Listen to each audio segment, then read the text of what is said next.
حدیث نمبر ہے 648 سہل بن سعد رضی اللہ عنہ. ان کا تعارف ہم بڑے اچھی طرح سے پہلے پڑھ چکے. یہ وہی صحابی ہیں جو کم سن تھے، نبی پاک صلی اللہ علیہ وسلم کے لیے ممبر کی لکڑی لے کے آئے تھے اور مدینہ میں دنیا سے رخصت ہونے والے آخری صحابی تھے. یہ وہی صحابی ہیں جو فرماتے تھے میرے بعد تم کسی کو قال رسول کہنے والا نہیں پاؤ گے، کیونکہ میں آخر میں دنیا سے رخصت ہو رہا ہوں مدینہ میں. اور یہی صحابی تھے جو نبی پاک صلی اللہ علیہ وسلم کے زخموں کو پتہ چلا تو جنگ احد میں پہنچ چکے تھے. حالانکہ 6-7 برس تھی اور ان کی عمر یعنی 10-12 برس تھی، اور جنگ احد میں مٹی، اس میں خندق میں مٹی خندق سے نکال کے باہر پھینک رہے تھے 13-14 سال کی عمر میں. تو یہ نبی پاک صلی اللہ علیہ وسلم کے ان کے بارے میں آتا ہے. نبی پاک صلی اللہ علیہ وسلم کی خدمت میں ایک عورت ایک چادر لے کر آئی تحفتاً. شملہ اس چادر کو کہتے ہیں جو حاشیہ دار تھی.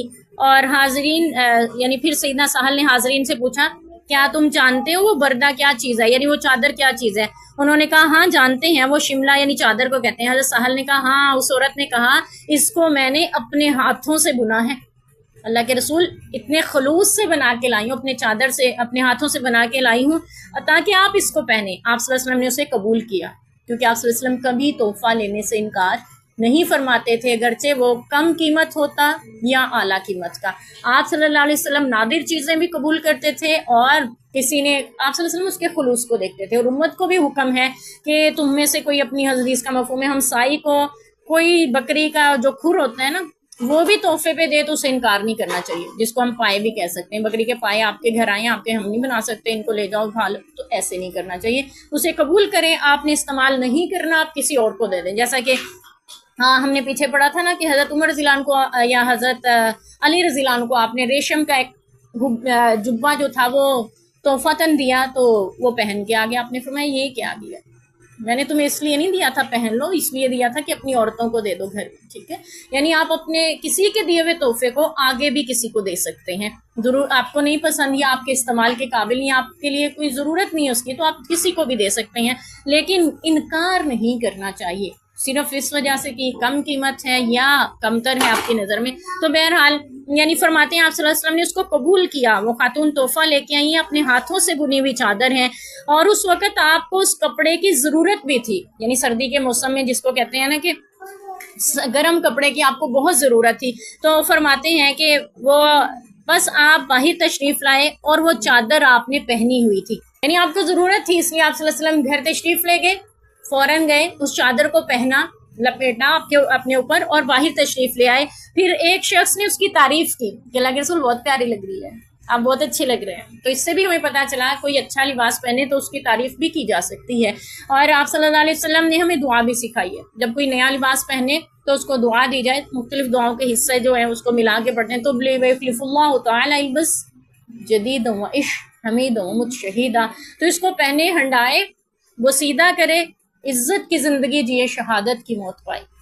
کتنی زبردست دعا ہے کسی کا لباس پہننے پہ. جب آپ یہ دعا دے دیتے ہیں نا کسی کو، پھر اسے حسد نہیں محسوس ہوتا کہ اس نے اتنے اچھے کپڑے کیوں پہنے ہوئے، اتنی پیاری کیوں لگ رہی ہے. ٹھیک ہے، اس لیے ان دعاؤں کو ضرور سیکھنا چاہیے. اکثر اسی وجہ سے ہماری نظر بھی لگ جاتی ہے کسی کو. تو دوسروں کا برا نہ ہو بلکہ آپ اس کو دعا دیں، ایسا ظرف اپنا رکھیں. اور اللہ کے نبی نے جو ہمیں دعائیں سکھائی ہیں ان کو سیکھیں بھی اور پڑھیں بھی اور دوسروں کو دعائیں بھی دیں. اللہ تعالیٰ ہمیں توفیق دے. تو بہرحال اس شخص نے آپ کی تعریف کی اور پھر ساتھ ہی کہا اللہ کے رسول یہ مجھے دے دیں، اللہ کے رسول مجھے عنایت فرما دیں. تو لوگوں نے اس شخص سے کہا تو نے اچھا نہیں کیا، تمہیں پتہ بھی ہے نبی پاک کو کتنی ضرورت ہے اس کی، اور تمہیں یہ بھی نظر آ رہا ہے کہ آپ صلی اللہ علیہ وسلم نے پہنا بھی ہوا ہے، یعنی آپ صلی اللہ علیہ وسلم سے کوئی مانگ لے تو آپ جواب بھی نہیں دیتے ہیں کسی سائل کو. تو تم نے کیوں مانگ لیا؟ تو یہ جانتا ہے کہ آپ سوال کو رد نہیں فرماتے، خواہ خود کو کتنی ضرورت کیوں نہ ہو.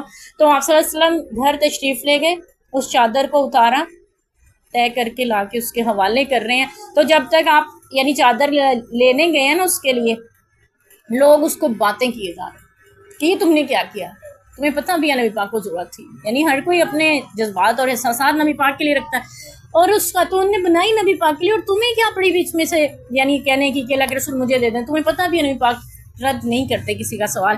تو وہ کہنے لگا اللہ کی قسم میں نے اس لیے نہیں مانگا کہ میں اس کو پہنوں، بلکہ میں نے اس لیے مانگا کہ وہ میرا کفن ہو جائے. میں اپنے نبی کے بدن سے مس ہوئی چادر چاہتا تھا.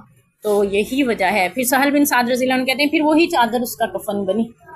یعنی صرف وہی چادر اس کے لیے کفایت کر گئی, اس کو اور کوئی کفن میں کپڑا نہیں دیا گیا, تو ایک ہی کپڑے میں کفن اس کا ہو گیا.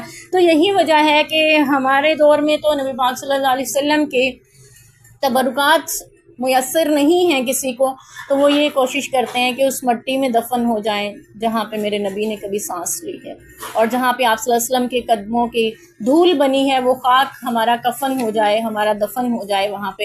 تو اسی وجہ سے مومن جہاں بھی بستے ہیں وہ حسرت کرتے ہیں مدینہ میں دفن ہونے کی. تو اللہ تعالیٰ ختم بالایمان فرمائے ہر ایک کا.